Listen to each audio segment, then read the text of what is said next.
Hello guys, आज हम start करने वाले हैं ग्लिम्पसेस ऑफ इंडिया की अ बेकर फ्रॉम गोवा की शॉर्ट समरी। गाइस, ऑथर बताते हैं कि कैसे जब वो छोटे थे तब बहुत सारी वेराइटीज थी ब्रेड की, बट अब जब वो बड़े हो गए हैं तो उन्हें उतनी ज्यादा वेराइटीज देखने को नहीं मिलती।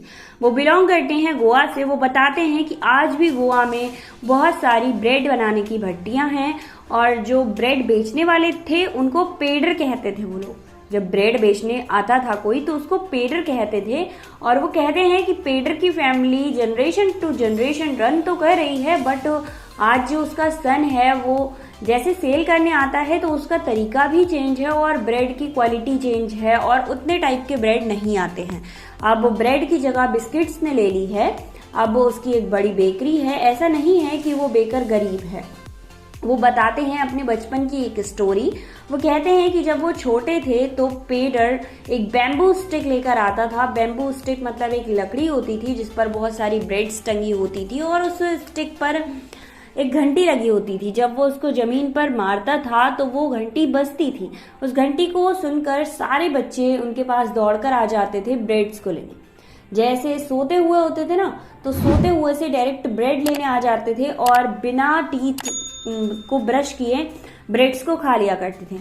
ऑथर बताते हैं कि उस टाइम के बच्चे कहते थे, मतलब वो खुद भी कहते थे कि ब्रेड खाने का मतलब है कि हमने अपने दांतों को साफ कर दिया। ऐसा नहीं था कि पेडर का वेट केवल छोटे बच्चे ही करते थे। छोटे बच्चों के लिए वो ब्रेड बेंगल्स लाता था, तो बड़े लोगों के लिए कुछ डिफरेंट टाइप के ब्रेड्स लाता था। तो बड़े और छोटे दोनों लोगों के लिए ब्रेड बेचने वाले का यानी पेडर का वेट रहता था। और जितने भी ऑथर के साथी थे वो सारे ब्रेड बेंगल्स, मीठी ब्रेड बेंगल्स को खाना पसंद करते थे। वो मीठी चाय में उसे डुबोकर खाया करते थे। तो ऑथर अपनी मॉम से कहते थे कि ब्रश व्रश क्या करना, गरम चाय और मीठी चाय से क्या अच्छा होगा दांत साफ करने के लिए। गरम गरम मीठी चाय पी लो, सारे दांत साफ हो जाएंगे। तो वो हमेशा मजाक करते थे अपनी मॉम से और कभी भी टीथ को साफ नहीं करते थे। पेडर हर फेस्टिवल के लिए डिफरेंट टाइप की ब्रेड बनाता था। फॉर एग्जाम्पल क्रिसमस के लिए, दिवाली के लिए, शादियों के लिए। और मीठी ब्रेड अलग, सैंडविच अलग, और ये सारी ब्रेड्स बनाता था। तो वो जैसे फंक्शन होते थे उसी हिसाब से उसकी सेल हुआ करती थी।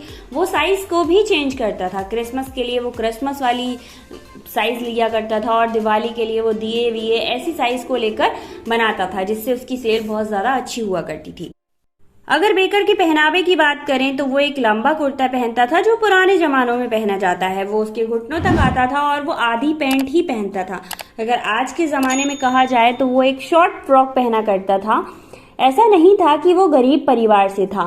अब आप अगर गोलगप्पे लगाते हैं या फिर पकौड़ियों के स्टॉल लगाते हैं तो इसका मतलब ये नहीं है कि आप अमीर नहीं हो सकते। वो अच्छे परिवार से बिलोंग करता था और इसकी एक खुश फैमिली थी, बट उसका जो काम था वो था ब्रेड बेकिंग करके सेल करना।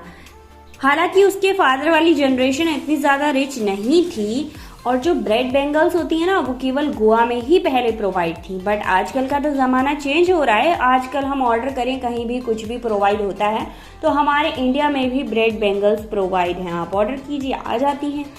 तो गाइज, ये था हमारा इस चैप्टर का फर्स्ट पार्ट। आई होप आपको समझ आया होगा। मिलते हैं नेक्स्ट वीडियो में एक और शॉर्ट समरी के साथ। और गाइज, सारी चैप्टर्स की डिटेल या फिर शॉर्ट समरी देखने के लिए आप डिस्क्रिप्शन चेक कर लो, अदरवाइज आपको सारी क्लास की चाहिए तो चैनल चेक कर लो।